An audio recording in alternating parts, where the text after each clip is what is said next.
Počúvate Šalečina podcast.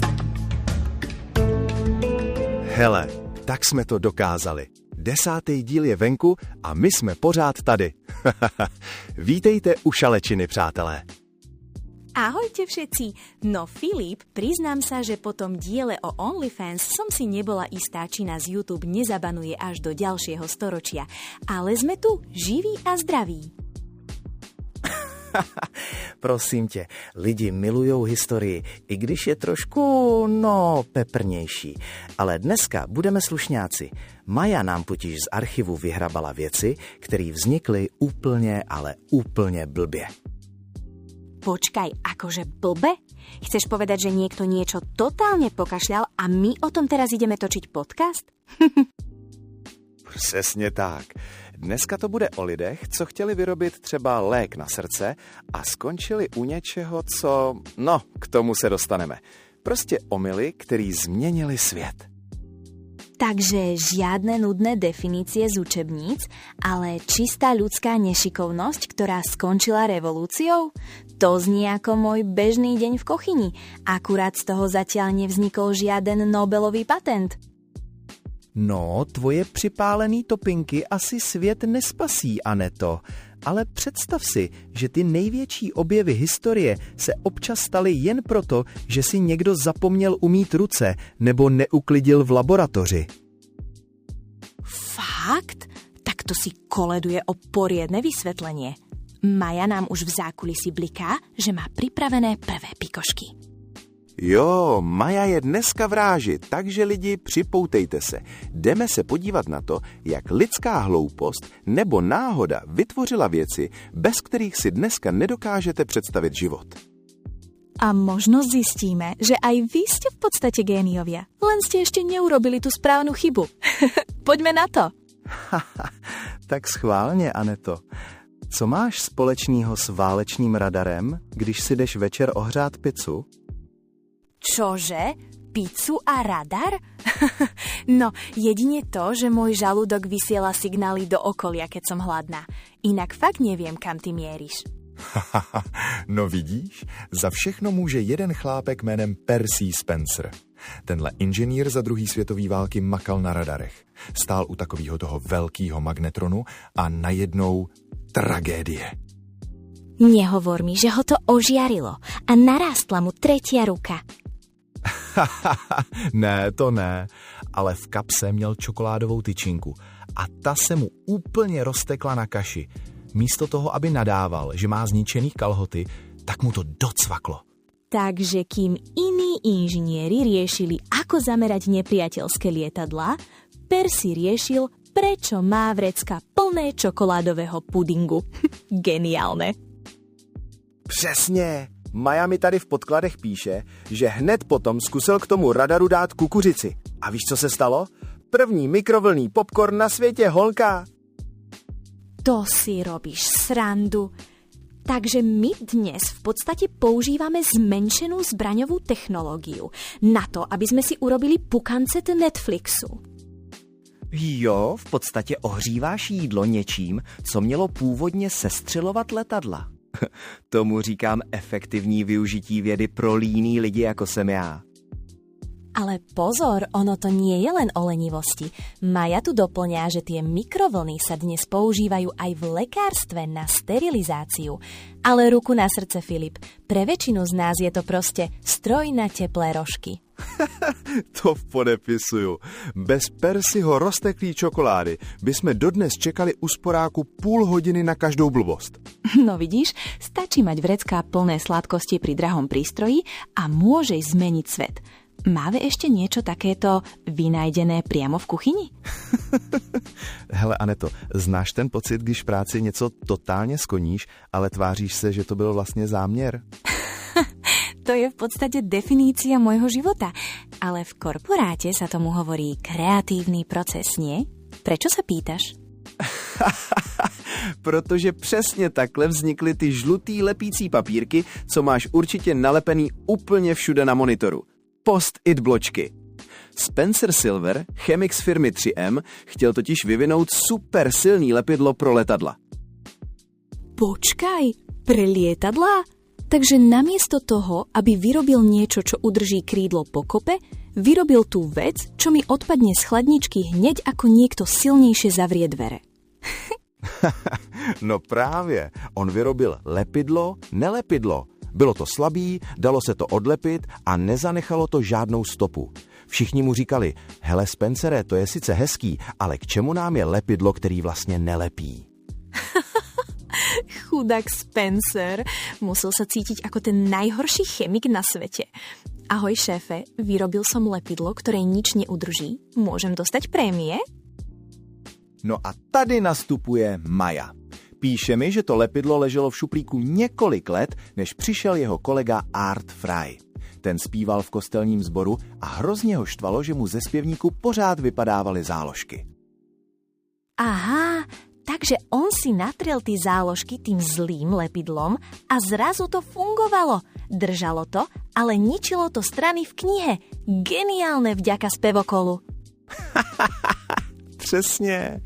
Dneska je to symbol všech kanceláří. Přitom to byl v podstatě totální vědecký propadák. Kdyby Spencer tenkrát fakt vyvinul to silný lepidlo, tak dneska nemáš na co psát nákupní seznam. Alebo by som si nákupný zoznam musela z monitoru odsekávať dlátom. Je fascinujúce, že stačilo pár rokov a jeden otravný problém v kostole, aby sa z chyby stal miliardový biznis. No vidíš, ponaučením pro tebe. Až příště něco v kuchyni pokazíš, prostě řekni, že to je novej druh inovativní gastronomie. To si píšem, samozrejme na žltý lístok. Čo tam máme ďalej? Dúfam, že niečo, čo sa dá zjesť alebo vypiť. Tak, Aneto, doufám, že se chtěla něco k jídlu, protože se teď podíváme na věc, bez který bys ty svoje vajíčka ráno nejspíš dlábila s pánve šroubovákem. No počkaj, to narážaš na moje kuchárske umenie, alebo ideme rozobrať teflón? Lebo ak teflón, tak ten je môj najlepší kamoš. Přesně! Ale tvůj kamoš Roy Plunkett v roce 1938 vůbec nechtěl zachraňovat tvoje omelety. On byl chemik a snažil se vyvinout nový chladicí plyn do ledniček. Jenže se mu to trošku vymklo. Vymklo? Akože mu vybuchla chladnička v laboratóriu? Kéžby, to by byla větší show. On prostě otevřel tlakovou nádobu, kde měl mít plyn a místo toho tam našel bílej kluskej prášek. Ten plyn se prostě rozhodl, že se změní na plast. Takže on hľadal plyn a našiel niečo, po čom sa všetko šmíka. To je ako keby si išiel do obchodu po mlieko a domov si priniesol kravu. Skoro. Maja mi tu ale posílá varovný vykřičník z archivu. Tenhle materiál, teflon, je sice super odolnej a kluskej, ale má jednu slabinu. Lidskou tvrdohlavost. Jaj, myslíš to ako každý rozumný človek vie, že na teflon nepatrí kov, ale aj tak tam všetci rýpeme vidličkami. Přesně, to je snad národní sport. Máme doma vařečky, silikonové stěrky, dřevo, ale ne, my tam musíme vletět s nerezovou lžící a tu pánev úplně zmasakrovat. No a to je ten problém. Maja pripomína, že ako náhle ten teflon poškriabeš, začne to byť celkom nebezpečný koktail pre zdravie. Tie kúsky fakt nechceš mať v praženici. Takže ponaučení dnešního dne. Roy Plunkett se mýlil, když vyrobil prášek místo plynu, ale my se mýlíme mnohem víc, když si myslíme, že ta panvice přežije souboj s nožem. Súhlasím. Radšej to drevo v ruke, než teflon v žalúdku. Ale vieš čo, Filip? Keď už sme pri tých náhodách, nemáš tam aj niečo, čo ľuďom reálne zachraňuje životy? Niečo medicínske? Tak, Aneto, teď si představ, že je rok 1895. Venku je tma. Ty sedíš v laboratoři, hraješ si s takovou divnou skleněnou trubicí a najednou vidíš skrz svoji vlastní ruku. Fuj, Filip, to znie ako začiatok nejakého lacného hororu z 19. storočia. Čo to malo byť? Nejaké voodoo? Skoro, to byl Wilhelm Röntgen. Ten chlapík experimentoval s katodovými trubicemi, to jsou takový ty předpotopní věci, a všiml si, že mu na stole svítí nějaký papír, i když by neměl. Prostě tam lítaly paprsky, který nikdo nikdy neviděl. Takže on vlastne vynašiel rentgen len preto, že si v tme všimol niečo, čo svietí. To je presne ten moment, kedy by som ja s kríkom ušla z miestnosti, že tam straší. No, on neutekl. On do toho paprsku strčil ruku své ženy. Maja mi tady píše, že ta chudák paní Röntgenová, když uviděla snímek své ruky i s prstenem, tak prohlásila: viděla jsem svou vlastní smrt. No bodaj by nie. Vidieť svoje kosti, kým ešte dýchaš, to musel byť totálny šok. Ale predstav si tú revolúciu. Zrazu lekári nemuseli do človeka rezať, aby zistili, či má zlomené rebro, alebo či prehltol gombík. Přesně tak. Dneska bez toho neuděláš ani krok. A nemyslím jen v nemocnici. Vždyť tyhle paprsky na tebe čučí i na letišti, když ti prohledávají kufr, jestli tam neschováváš 5 kilo babiččinných řízků. Hej, na letisku sú tie stroje nekompromisné, ale je to úžasné, že z takejto náhody v tmavej komore vzniklo niečo, čo dnes nájdeme aj vo vede pri analýze materiálov. No vidíš, a to se Wilhelm původně jen divil, proč mu svítí stůl. Ale počkej, to ještě není všechno. Maja mi v archivu naznačuje, že i věci, které dneska běžně jíme nebo pijeme, mají za sebou podobně šílenou cestu omyly. Vážne? Tak to ma zaujíma. Dúfam, že to bude niečo sladké. Po tom teflóne a kostiach by som si dala niečo pod zub. Tak schválně, Aneto. Jak často uklízíš v kuchyni? Protože po tomhle příběhu možná zjistíš, že tvoje lenost je vlastně vědecká metoda. No, snažím sa, ale občas sa stane, že nejaký jogurt vzadu v chladničke začne vyvíjať vlastnú civilizáciu. Prečo? Chceš ma nahlásiť hygiene? Naopak, chci tě pochválit. Alexander Fleming v roce 1928 udělal přesně to samý. Odjel si na dovolenou a nechal v laboratoři špinavý misky s bakteriemi. Prostě se na to vykašlal. Počkaj, on nechal baktérie len tak na pospas osudu? Tak to musel byť po návrate celkom smradľavý pohľad, nie? No právě, vrátil se a zjistil, že mu v jedné misce vyrostla plíseň. Ale ta plíseň kolem sebe vytvořila takovou mrtvou zónu. Prostě ty bakterie kolem sebe úplně vygumovala. Takže namiesto toho, aby tú pleseň s odporom vyhodil do koša, tak si povedal: hej, toto zabíja hnusobí, čo nám ničia životy. Přesně. Kdyby byl Fleming puntičkář a všechno hned umyl, tak dneska možná umíráme i na blbou angínu. On prostě objevil penicilín díky tomu, že byl tak trochu, flegmatik jako já. No vidíš, tvoj neporiadok na stole má zrazu historické opodstatnenie. Ale Maja mi tu posiela info, že to trvalo ešte ďalších 10 rokov, kým sa to naučili vyrábať vo veľkom. Dovtedy to bola len taká zaujímavá pleseň. Jo, trvalo to věčnost. Ale dneska je to základ. I když Maja taky varuje, že jsme na ty antibiotika až moc zvyklí a bakterie začínají být odolný. Jsou to prostě malí potvory, co se nechtějí dát. To je pravda. Netreba to do seba ládovať ako cukríky. Ale ruku na srdce. Bez tej Flemingovej špinavej misky by nás tu dnes bolo o polovicu menej. Takže přátelé, až vám příště máma nebo manželka vynadá, že máte v pokoji bordel, jen se na ně podívejte a řekněte: já nepěstuju nepořádek, já čekám na Nobelovku. No, neviem, či ti toto u mňa prejde, Filip, ale pokus to bol dobrý. Máme tu ešte nejaký špinavý objav, alebo sa presunieme k niečomu, čo nás poriadne nakopne. Filip, ja som spomínala, že by som si dala niečo, čo ma nakopne. Mám tu niečo, čo kopalo tak silno, že z toho ľuďom lietali domy nad hlavami. No počkej, mluvíme o tvým ranním espresu?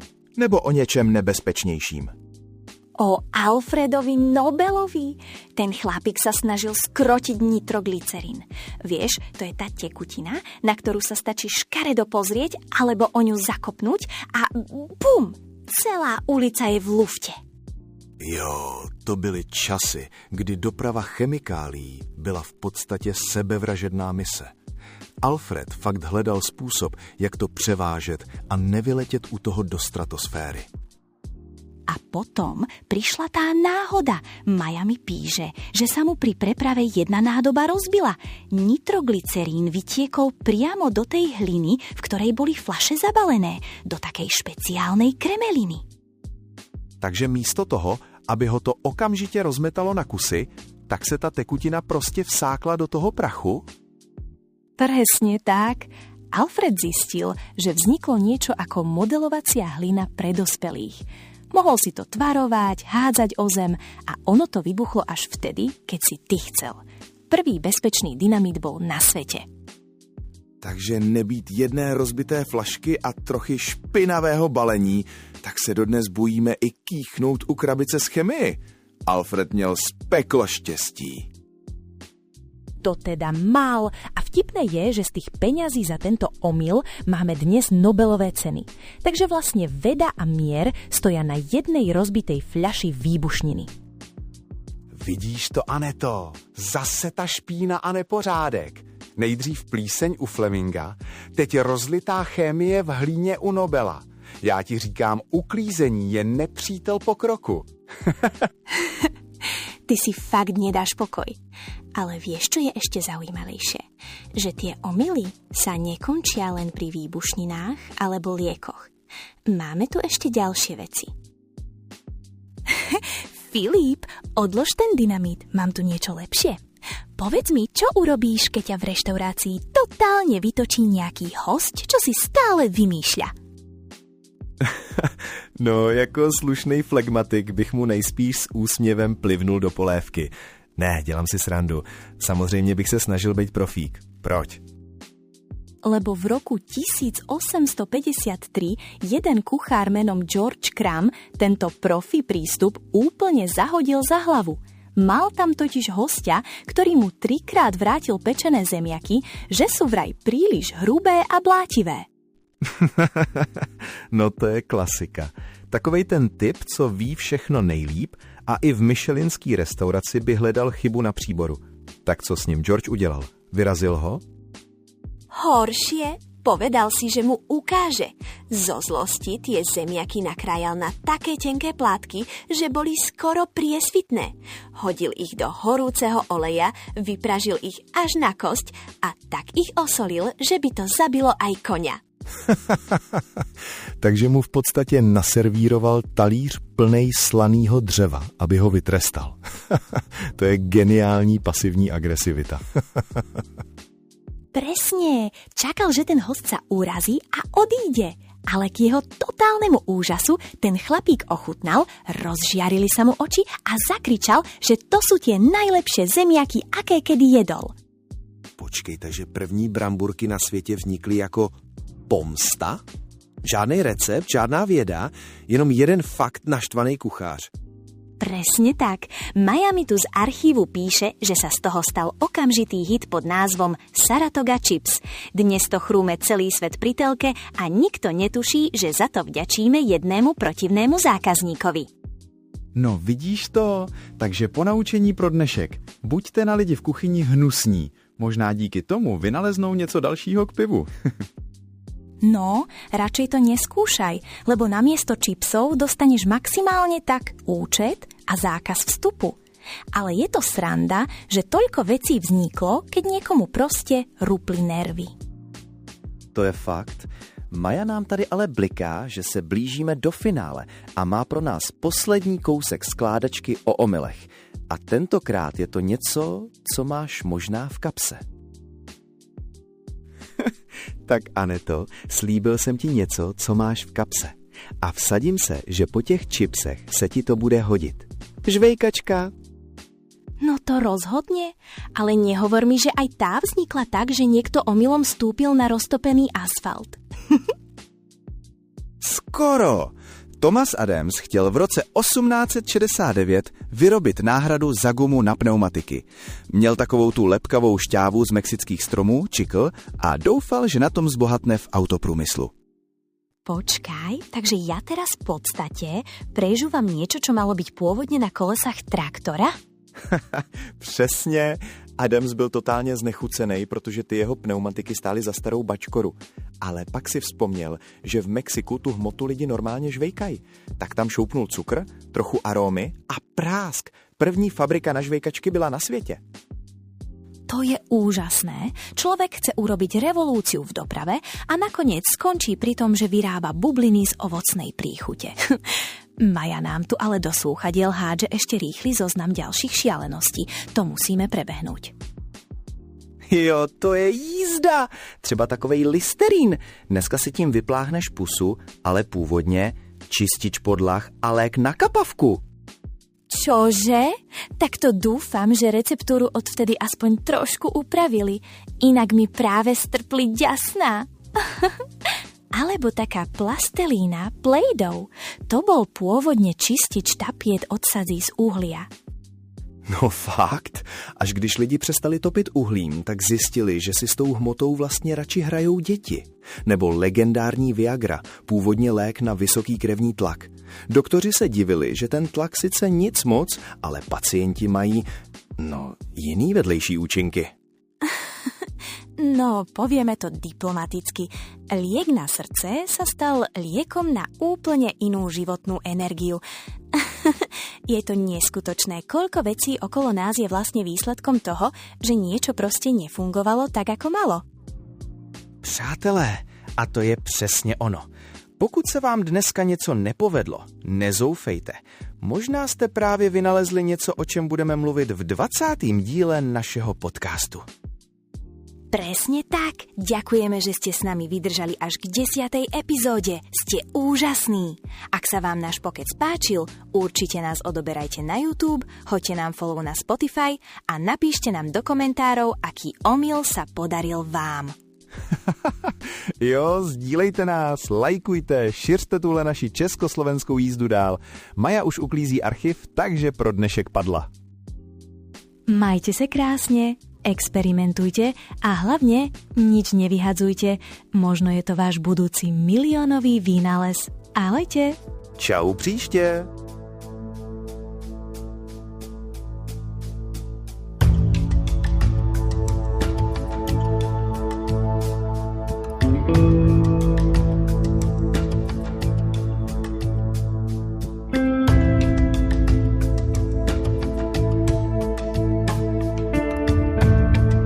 Posloucháte Šalečina podcast.